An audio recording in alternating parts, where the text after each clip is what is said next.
گزشتہ 10 سال سے مرحوم سیف اللہ نیازی لاہور کے علاقے شیرہ کوٹ میں ایک مخصوص جگہ پر رہائش پذیر تھے۔ وہاں پر ساتھ ہی ورکشاپ میں ایک عدیل نامی لڑکا کام کرتا تھا، جو نہ صرف ورکشاپ پر کام کرتا تھا بلکہ سیف اللہ نیازی کی خدمت بھی کرتا تھا، یعنی اس تھانے دار صاحب سیف اللہ نیازی کے کپڑے دھونا، استری کرنا اور دیگر چھوٹے موٹے کام کرنا۔ سیف اللہ نیازی کے بارے میں وہاں کے مقیم کہتے ہیں کہ یہ وہ ہر آدمی کو خواہ مخواہ گالیاں دیتا تھا اور پسٹل ہاتھ میں لے کر گھومتا تھا، لیکن یہاں کہانی ہے 500 روپے کی، جس کی تلاش میں انسپیکٹر سیف اللہ نیازی پاگل سا ہو گیا تھا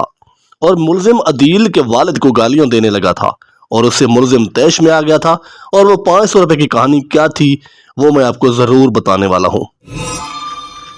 لیکن ساتھ رب تعالیٰ سے دعا کرتا ہوں کہ اللہ پاک کبھی بھی کسی کو اس صورتحال میں نہ لائے کہ انجام اس طرح کا ہو اور ہمیں رزق حلال پر خوش رکھے۔ معزز دوستو، سیف اللہ نیازی صاحب باہر سے کوئی بھی چیز، حتیٰ کہ پانی کی بوتلیں بھی کہیں سے یا تھانے سے یا کسی سے کوئی چیز پکڑ کر لاتے تھے تو اپنی رہائش گاہ کے ساتھ ایک چھوٹی سی دکان پر بیچ دیا کرتے تھے۔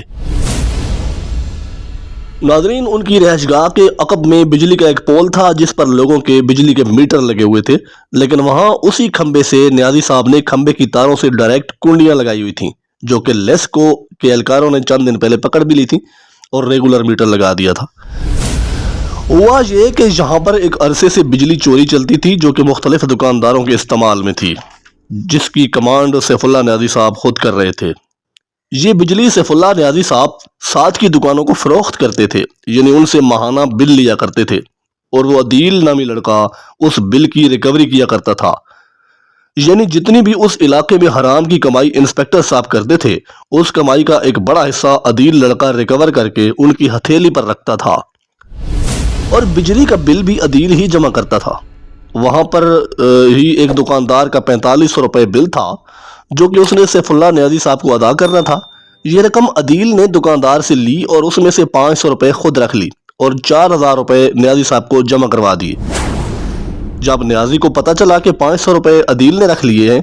تو اس نے فوراً عدیل کے نمبر پر کال کی، لیکن عدیل اس وقت نہانے کے لیے گیا ہوا تھا اور عدیل کے والد صاحب نے وہ کال اٹینڈ کی۔ سیف اللہ نیازی نے ہیلو ہائی کرنے سے پہلے یہ بھی نہ پوچھا کہ آگے کون بول رہا ہے یا کون سن رہا ہے، گالیاں دینا شروع کر دیں۔ گالیاں سننے پر عدیل کے والد نے بتایا کہ عدیل نہا رہا ہے اور آگے میں عدیل کا والد بات سن رہا ہوں، تو انسپیکٹر نے ان کے والد کو بھی گالیاں دینا شروع کر دیں۔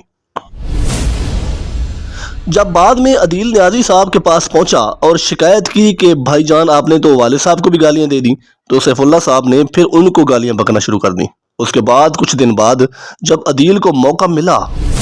تو اس نے انسپیکٹر سیف اللہ نیازی کا کام تمام کر دیا۔ معزز دوستو، یہ وہ رپورٹ ہے جو مقامی لوگ، یعنی لوگ جو وہاں اس علاقے میں رہتے ہیں، اس معاملے کو جانتے ہیں، وہ بتا رہے ہیں۔ لوگ یہ کہہ رہے ہیں کہ وہ اکثر عدیل کو ماں بہن کی گالیاں دیتا تھا، جس کی وجہ سے لڑکا عدیل بہت تنگ تھا اور ایک دن صبح آ کر یہ کام کر دیا۔ یہ مقامی لوگوں کی اطلاعات ہیں جو کہ حرام کی کمائی سے شروع ہو کر یہاں آ کر ختم ہوئی۔